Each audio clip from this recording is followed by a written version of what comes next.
The Prabhupada Connection. Memories. 29. The first Rath Yatra festival held in New York City was in the summer of 1976. Srila Prabhupada was there. I was asked to be Srila Prabhupada's driver that day. I had previously driven a taxi cab in Manhattan, so I probably knew the city as well or better than any of my godbrothers or sisters. A dark blue Lincoln Continental was leased for the occasion. The festival began around noon and proceeded along Fifth Avenue. Approximately 30 minutes after the parade started, I pulled the Lincoln around to the front of the temple at West 55th Street to pick Srila Prabhupada up and drive him to the parade. Fifth Avenue goes one way toward downtown and 6th Avenue goes one way heading uptown. My strategy was to go down 7th Avenue slowly and run parallel to the parade. I was supposed to get Srila Prabhupada as close to Subhadra's cart as possible, upon which he was going to sit for the remainder of the parade. As we drove from cross street to cross street, with few exceptions the streets in New York run even-numbered east and odd west, I looked down to see where we were in relation to the carts. When I spotted Subhadra's cart, I headed down toward Fifth Avenue, dropped His Divine Grace off in front of the cart, which was brought to a halt, and when the carts began moving again I fell in behind Subhadra's with the Lincoln.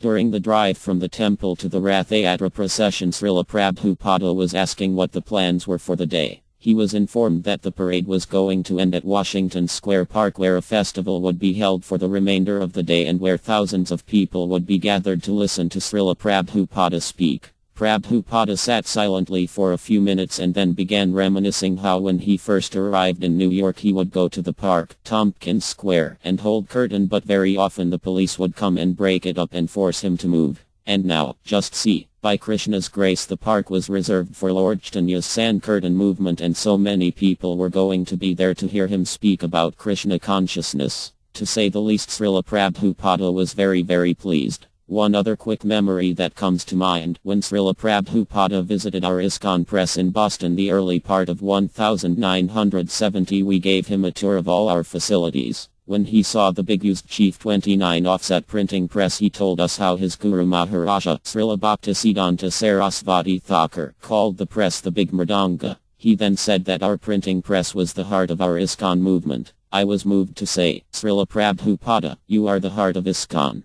Prabhupada smiled and said, "This is my heart." Swarup Das.